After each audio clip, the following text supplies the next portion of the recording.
Vamos a grabar en vivo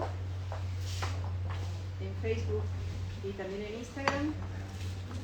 Buenas tardes, bienvenidos a esta charla debate que hemos denominado Argentina hacia el 2023, organizada por el Partido Demócrata Progresista de Mendoza.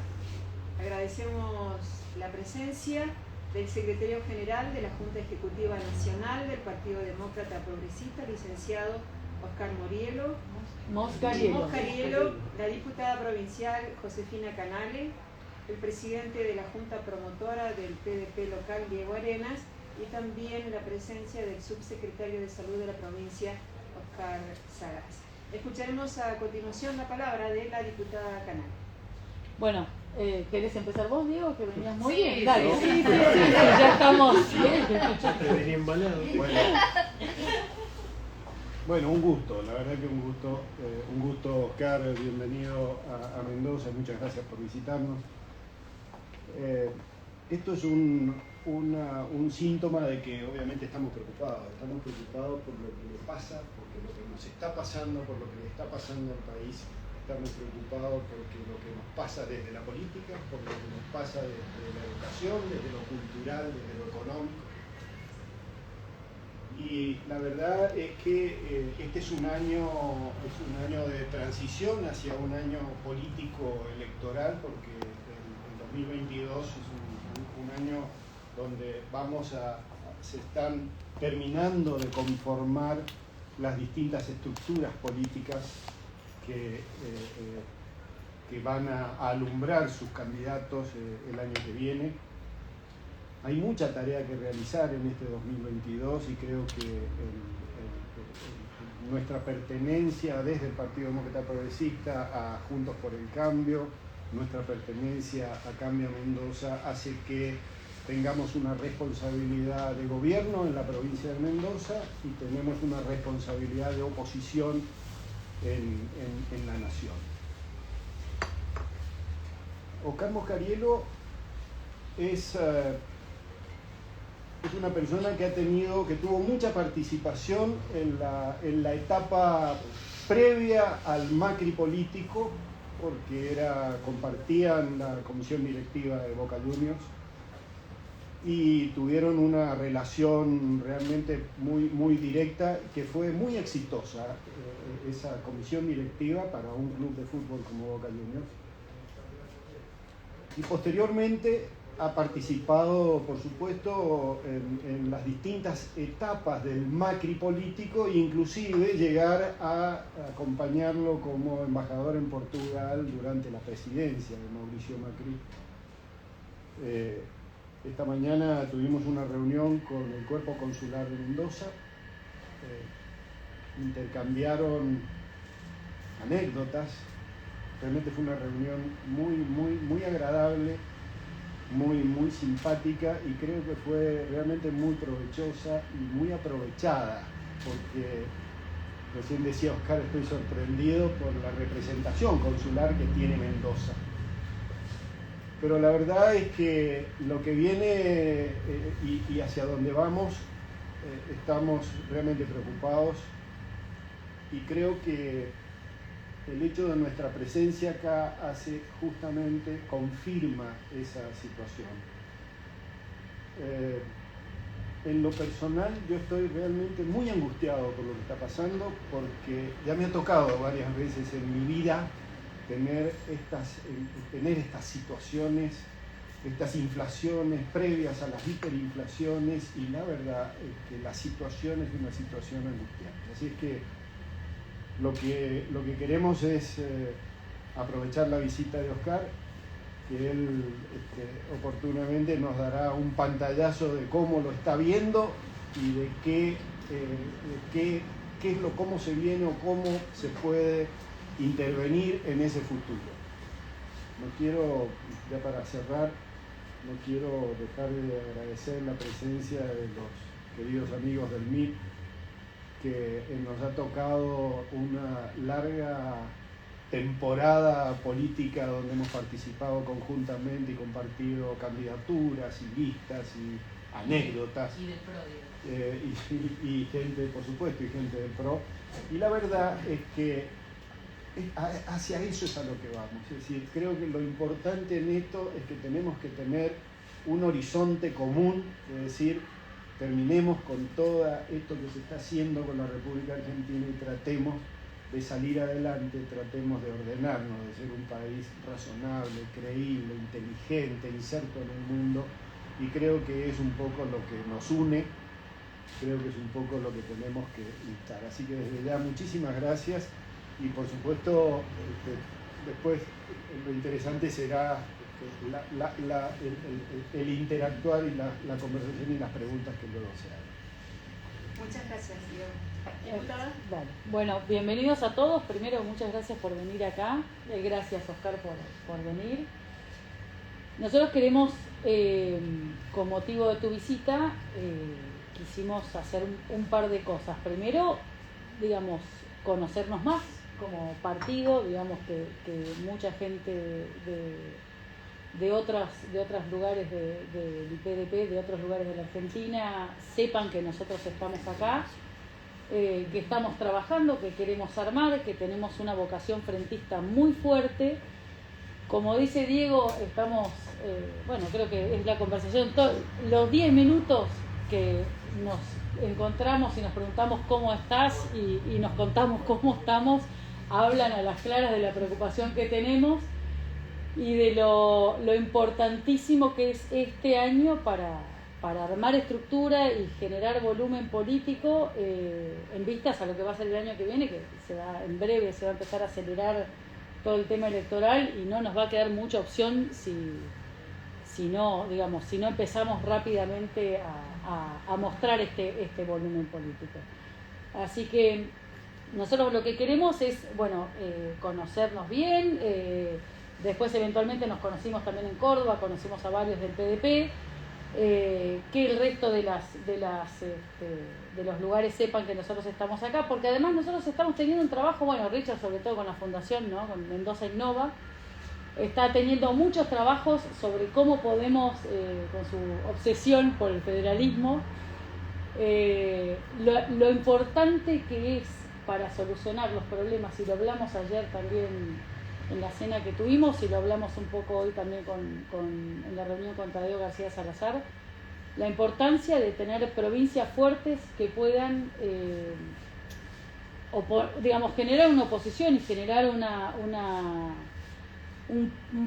freno a lo que está intentando hacer el gobierno nacional en este momento. Así que la verdad es que tenemos que seguir trabajando, tenemos que mostrarnos fuertes, unidos, generar cada vez más. Por eso es que tenemos que seguir en esta tesitura de invitar cada vez a más espacios a conformar. Ya nos vas a contar tu idea de la confederación de partidos, pero tenemos que ser cada vez más para poder tener una voz más fuerte dentro del Frente Cambia Mendoza y, por supuesto, si hacemos las cosas bien, después poder formar una parte importante dentro de tanto el gobierno provincial como el gobierno nacional, que esperemos recuperar, ¿no?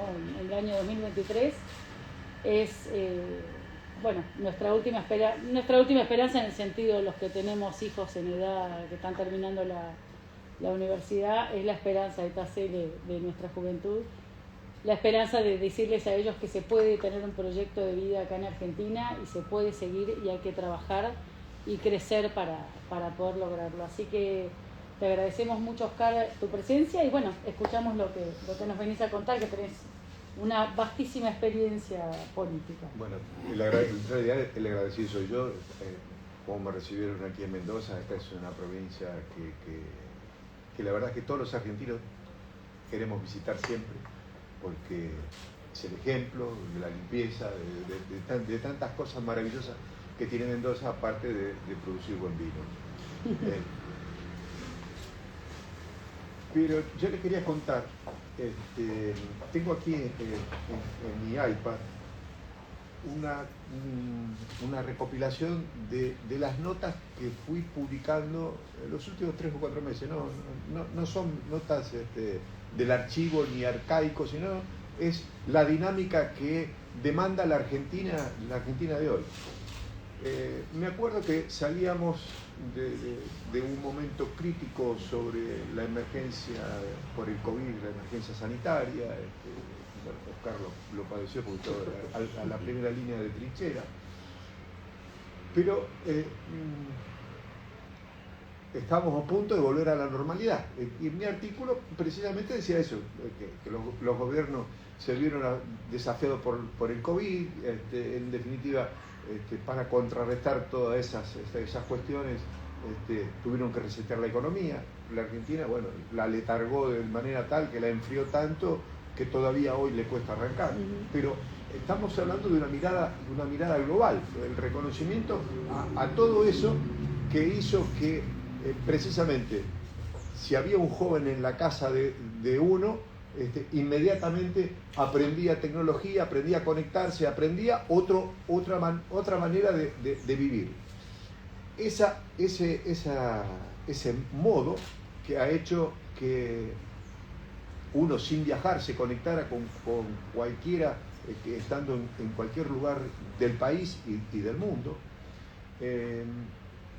apuntaba a decir, bueno, llega la normalidad, vamos a aprovechar todos estos conocimientos que hemos incorporado en este tiempo para tener una mejor normalidad desde el punto de vista de la salud, una mejor normalidad con los protocolos para quienes tienen que viajar, en el turismo, es decir, un montón de cosas que la pandemia que nos afectó,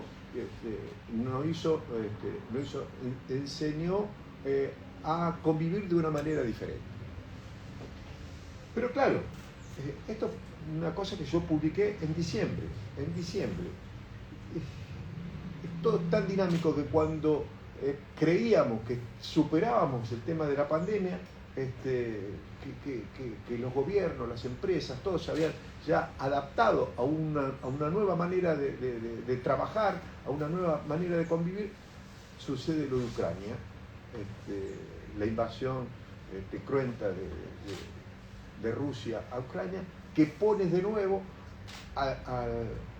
al mundo patas para arriba, porque en realidad sobre llovido mojado, como quien dice, no terminamos todavía de saldar y de acomodar la economía de los distintos países, algunos con mayor gravedad, como el caso nuestro, porque son muchos errores no forzados de las cosas que se cometen aquí. Recién conversábamos con uno de los empresarios y decíamos, la Argentina, cuando tiene que resolver un problema que sube el precio de la carne, corta las exportaciones, hace las cosas completamente a contramano de lo que la ciencia económica ha enseñado. En definitiva, lo que está pasando hoy en Ucrania, todavía recién se empiezan a esbozar los primeros síntomas de las malas decisiones que se tomaron en Argentina en política energética, pero también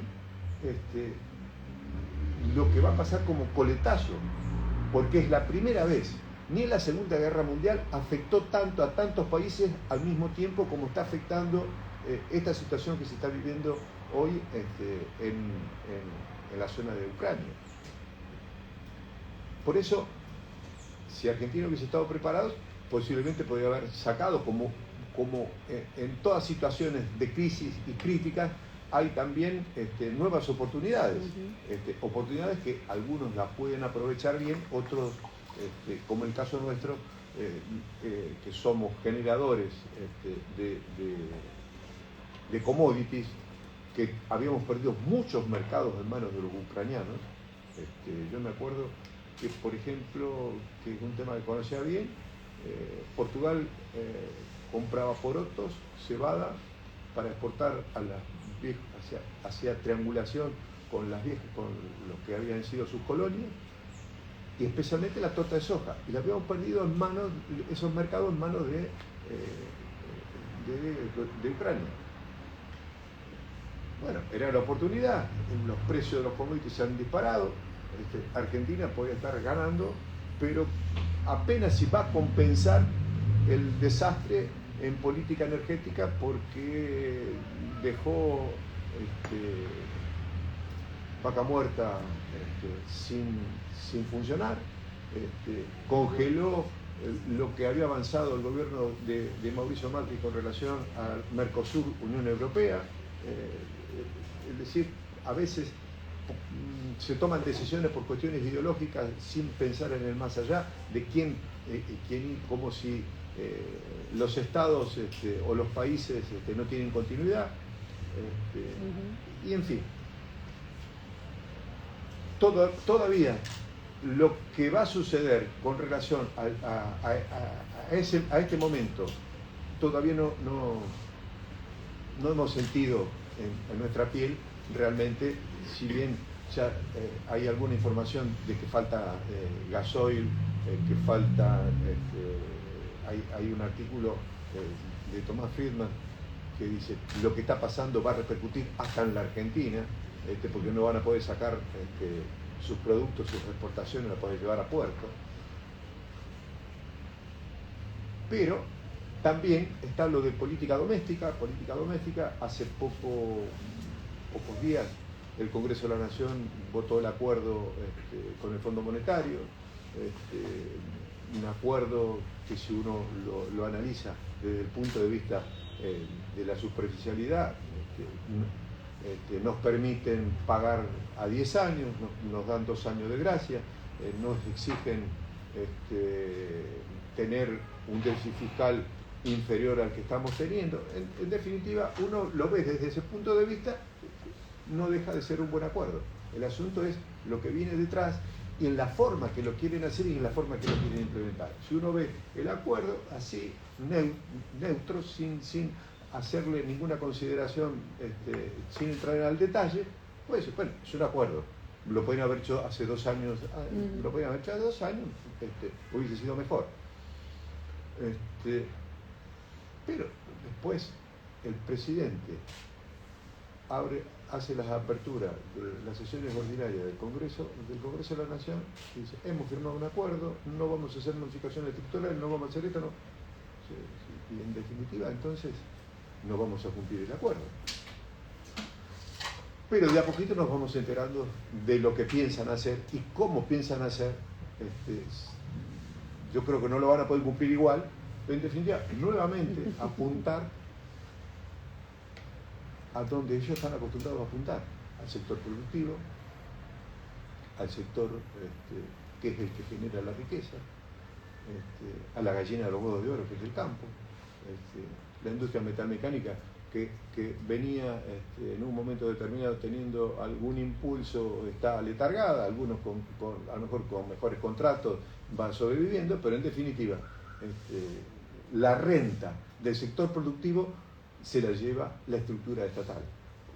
Si uno piensa que de 1 de enero al 30 de junio trabaja para sostener una estructura que no tiene mayor productividad, porque los servicios que presta el Estado son todos malos.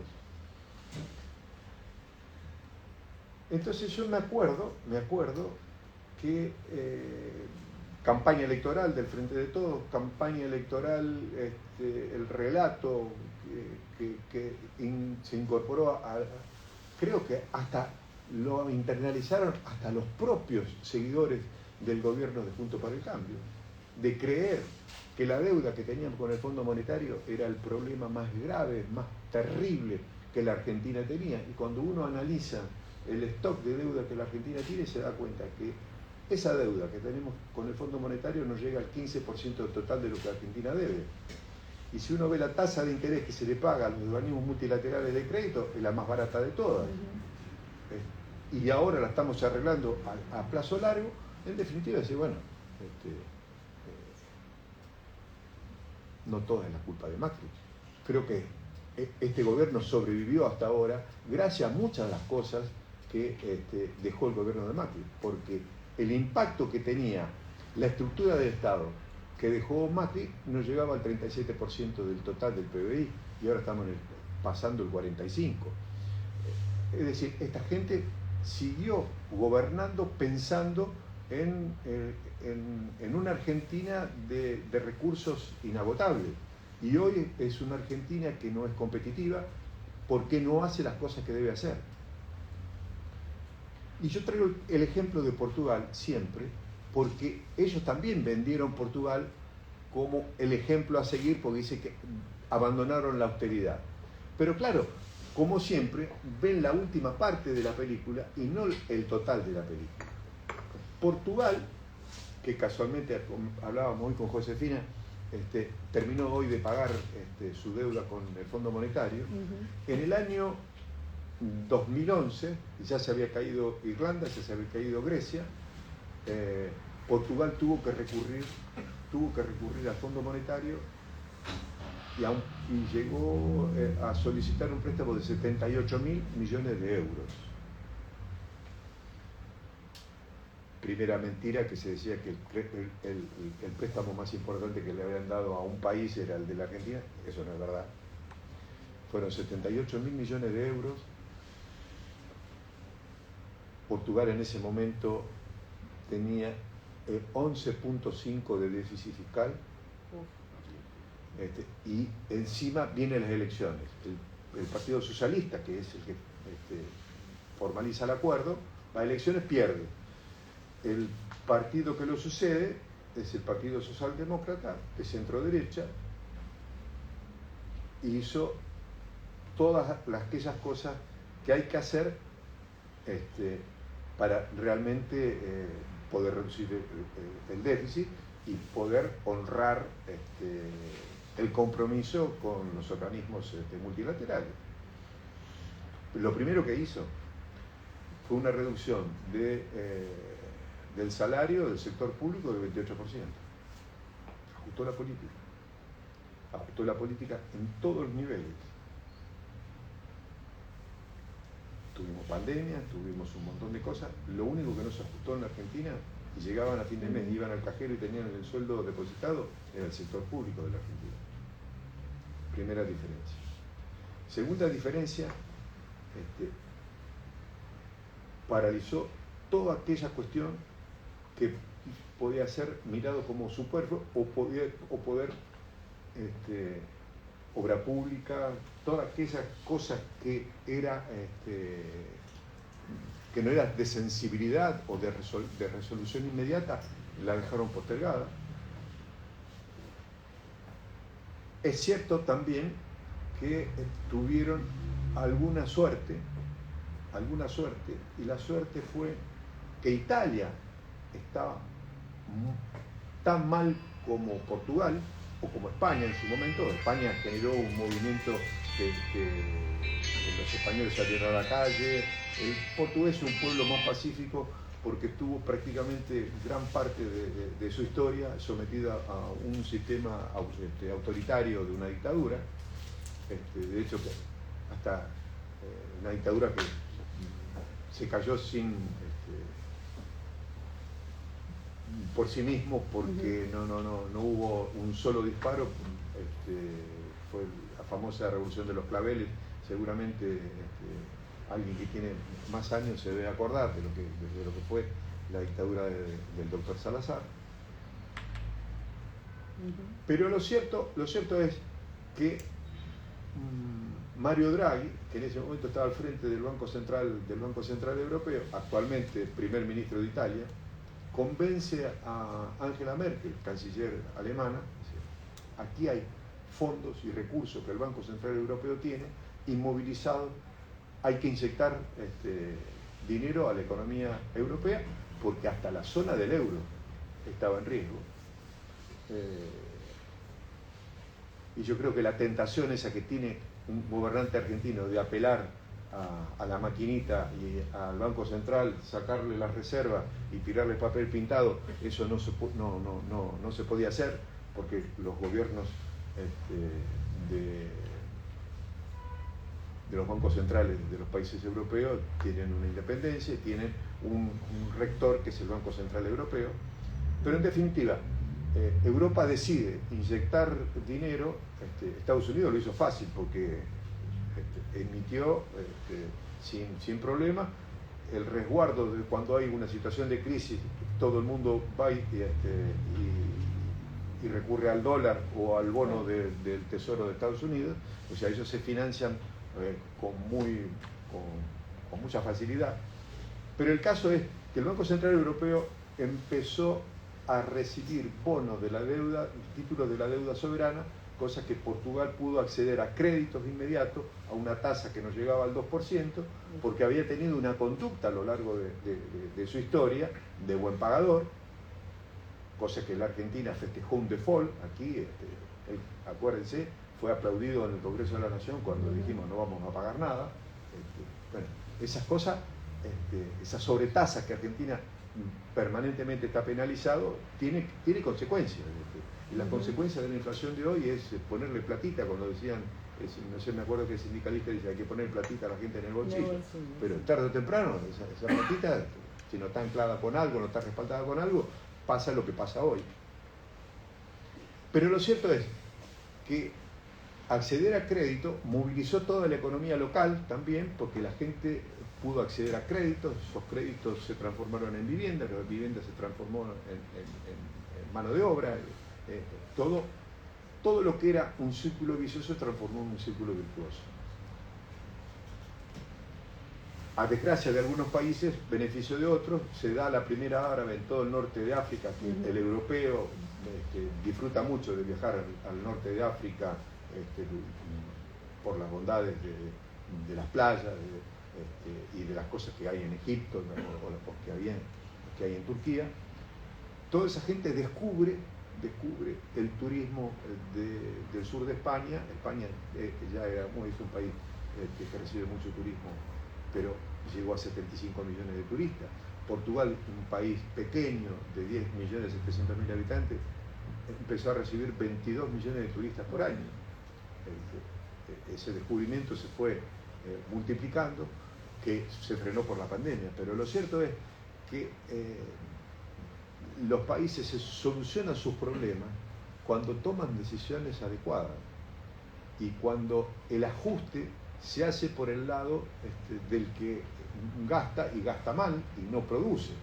Entonces se desembarazaron de muchas de las empresas deficitarias, de la flota pesquera, que era completamente deficitaria. En definitiva, hicieron lo que la Argentina nunca se animó a hacer. Y cuando hablamos de lo que viene, creo que todos deberíamos estar pensando cómo hacemos para resolverle el problema al sector privado y no fastidiar al sector privado. Dejarlo hacer, dejar liberadas esas fuerzas que la Argentina siempre la tiene y está latente, porque si uno analiza lo que la Argentina es, dice, pucha, no sé quién era comentaba, Diego comentaba que alguien dice a tu hija le dijo ¿qué les pasó? No, sí, a mi mujer. A tu mujer. ¿Qué les pasó? ¿Qué nos pasó? Porque la Argentina era ese país que decía, vamos a hacer la América. Acá venían a hacer la América, porque este era el país de provisión.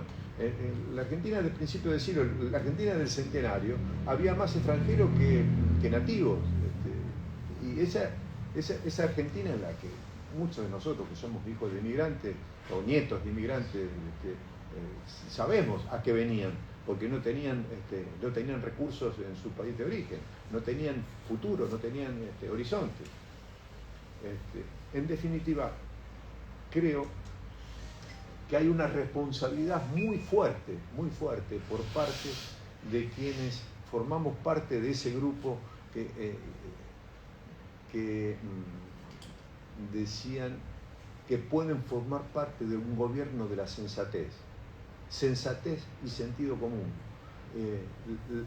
esquivar el facilismo e ir a ponerse el overol como para que todos los días podamos hacer un aporte y poner nuestras neuronas al servicio de la creación de riqueza.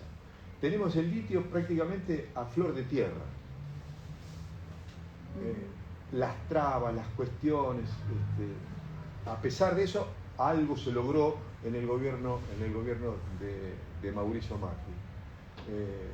Las energías renovables, también impedimentos, cosas, acciones judiciales, no permitieron que pudiera fluir de la manera que venían a hacerlo,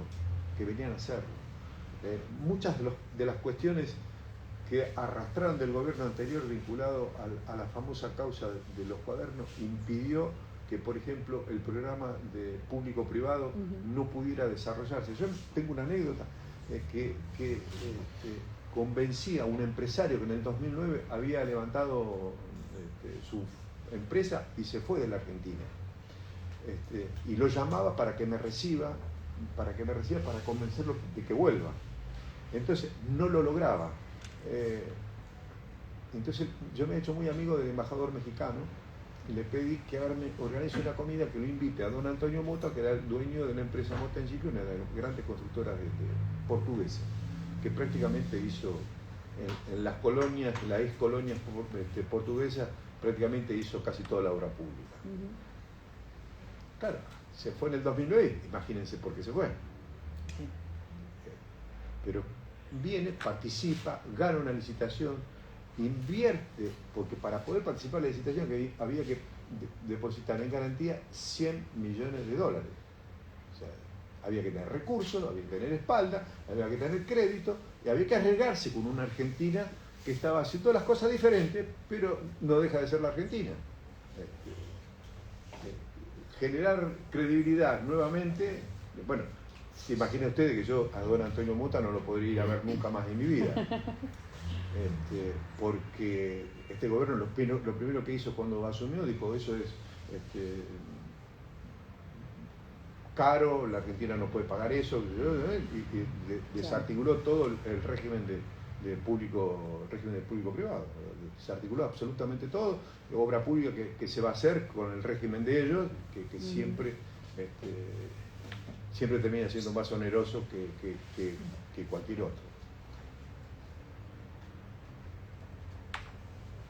Entonces, la idea del por qué estamos caminando un poco, hablando con más gente,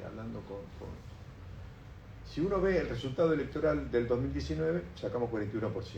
Vemos el resultado de noviembre, sacamos el 41%. Ellos perdieron, no porque nosotros hubiésemos incrementado nuestro caudal electoral, sino porque ellos perdieron 2,5 millones de votos. Entonces, hay un montón de núcleos políticos que están desparramados en el país. Algunos que formaron parte, que están, como quien dice, decepcionados, otros están descreídos, otros están, como el caso nuestro, estamos entusiasmados porque vemos la oportunidad de volver a poner el país en el carril adecuado, y tal vez ahora, con el aprendizaje de los errores cometidos, con el ejercicio de haber compartido en un conjunto de personas que venían de distintos orígenes, y ya se quebró ese prejuicio sobre el otro, creo que hay que hacer un gran esfuerzo. Partido como la democracia progresista, que ha contribuido desde la simiente de lo que después fue el PRO, que para mí el PRO ahora está un poquito colonizado por algunos grupos que no dejan todavía de ver y de funcionar de acuerdo como se construía la política con anterioridad. Pero de todas maneras hay un grupo humano importante, gente de mucho valor, y por sobre todas las cosas, que tiene un espíritu de limpieza,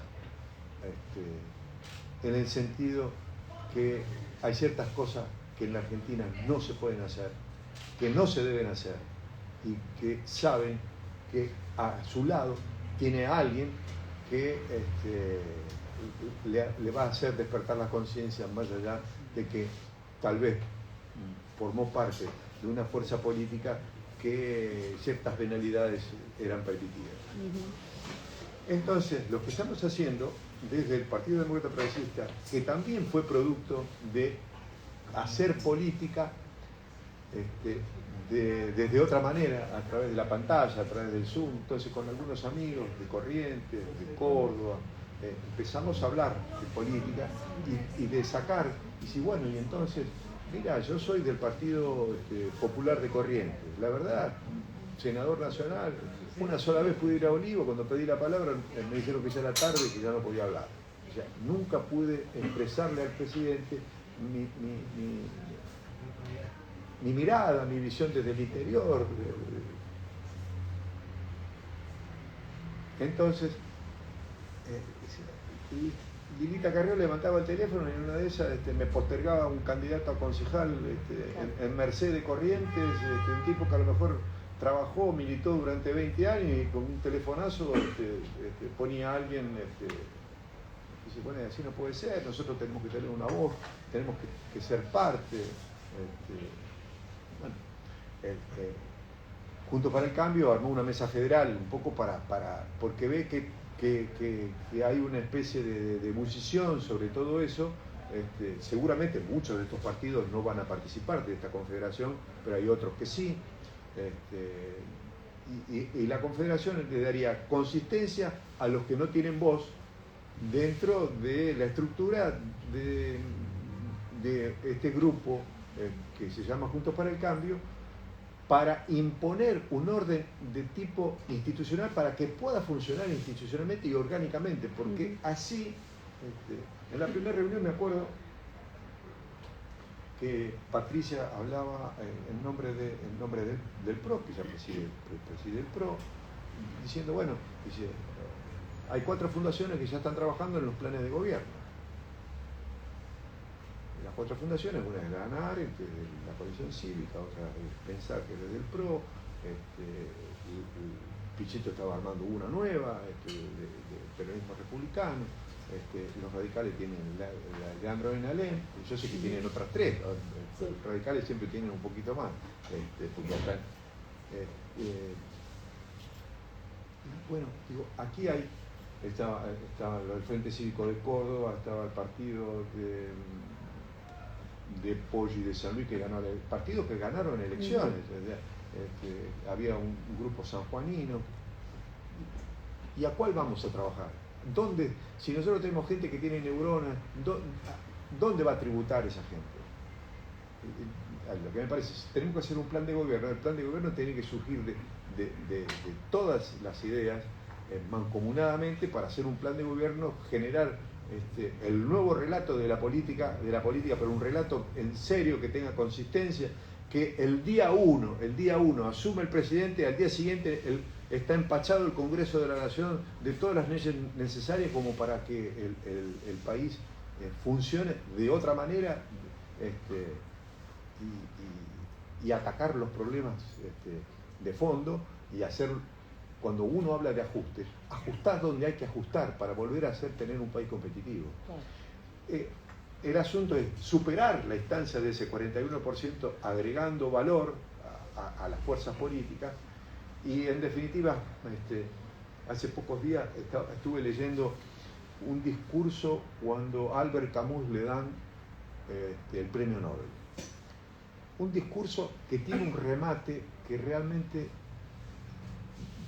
se da para esta circunstancia y este momento de la Argentina. Cada generación, decía Camus, cree que viene a salvar el mundo. Y después se da cuenta que lo único que ha coleccionado son frustraciones. Y ese fue un discurso del año 57, imagínense, y la actualidad que tiene. Porque en un momento determinado uno veía en esa época la revolución en el arte, la revolución en la ciencia, la revolución en un montón de otras cosas, y después termina con ideologías frustradas, revoluciones fracasadas, amarguras, nuevos enfrentamientos, viejos enfrentamientos que se ponen arriba de la mesa porque son nuevos enfrentamientos. Y eso parecería que nosotros ahora tenemos la obligación de restaurar ciertos valores que son los valores desde siempre, los valores de la libertad y los valores de la verdad. Y me parece que otra de las cosas que puso sobre la mesa este enfrentamiento de Rusia con Ucrania, es precisamente qué modelo de mundo queremos construir. Un mundo libre, un mundo de los gobiernos autocráticos, en la que en nombre del infiel, o en nombre del traidor, o en nombre de vaya a saber qué, se unifican todos armando una gran multinacional de autócratas que imponen y coartan la libertad de las personas. Yo creo que una de las sorpresas que se lleva Putin es que ha logrado, a pesar de las dificultades y de lo que le costó entender a los líderes de la Unión Europea, a pesar de todo eso, del sacrificio que le va a imponer estas decisiones de imponerle sanciones a Rusia, el costo es muy doloroso y el que más lo va a padecer seguramente va a ser la Unión Europea, los países del continente. Pero a pesar de eso hay como una decisión de poner un freno a todo esto, porque imagínense la crisis de los inmigrantes que había generado Europa solamente cuando se movilizó 1 millón de personas, y ya van superando, casi estamos llegando a los 4 millones de movilizados de Ucrania y de los países de alrededor. Yo tuve contacto con viejos colegas, amigos de Rumania y de Estonia, y la verdad ellos están muy preocupados, porque si pasa algún incidente, la OTAN tiene que actuar, porque ellos están incorporados en la OTAN. Claro. A Ucrania lo están ayudando de todo tipo, pero ¿y por qué hablamos de Ucrania en este momento? Porque es algo que está pasando allá lejos, pero que nos repercute directamente a todos nosotros aquí. El mundo está tan interconectado que de la misma manera que nos afectó el COVID, nos está afectando el tema de esta guerra, porque las otras guerras, las que había en el norte de Irak, con ISIS y todo lo demás, estaba circunscripto prácticamente para ser una guerra civil. En Yemen lo mismo, en Yemen ahora van a suspender, no sé, creo que un cese del fuego, pero llevan 8 años peleando. Pero eso no afectaba como está afectando ahora la situación, porque Ucrania no es un país más. Ucrania es uno de las tierras más fértiles, conjuntamente con la Pampa nuestra y el Valle del Tennessee, son las tierras más fértiles que tiene el planeta, en la que genera una cantidad de alimentos que supera en 10 o más a los propios habitantes que viven allí. Entonces, creo que es de responsabilidad de muchos de nosotros que formamos parte de lo que Milei dice la casta, pero sin la política, sin los políticos, es imposible construir algo, porque alguien se tiene que dedicar al servicio público. El problema es que en la Argentina muchos de aquellas personas que se deberían haber dedicado al servicio público se dedicaron a sus cosas personales. Claro. Y han dejado lo que un viejo profesor de educación democrática tenía yo en el colegio secundario, que me decía: la política es como la física. En la física los vacíos siempre se llenan, y en la política también. Y si la gente sensata, la buena gente, aquellas que tienen los valores desde siempre, los valores de la verdad, de la libertad y del buen comportamiento, sin esa gente, ese vacío lo va a llenar otra. Entonces, la política argentina se llenó de pícaros. Ricardo decía el otro día en su discurso, la política se llenó de sinvergüenza, y que están ahora preocupados los abogados en ir a votar para evitar que este ejercicio de la impunidad, que están en la búsqueda permanente de la impunidad, pueda cortarse.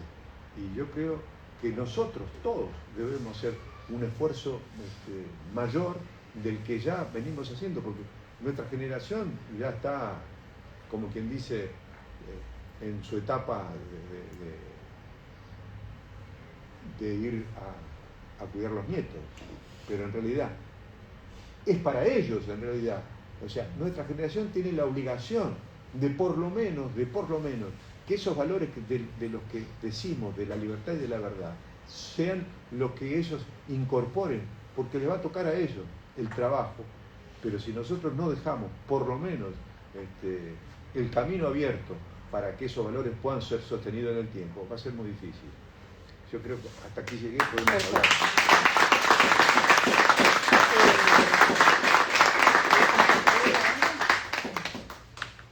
¿No? Podemos ir, si quieren, ¿les parece así? Desacartonamos un poco esto, que está buenísimo, pero porque se nos va a enfriar el café, tenemos sandwichitos.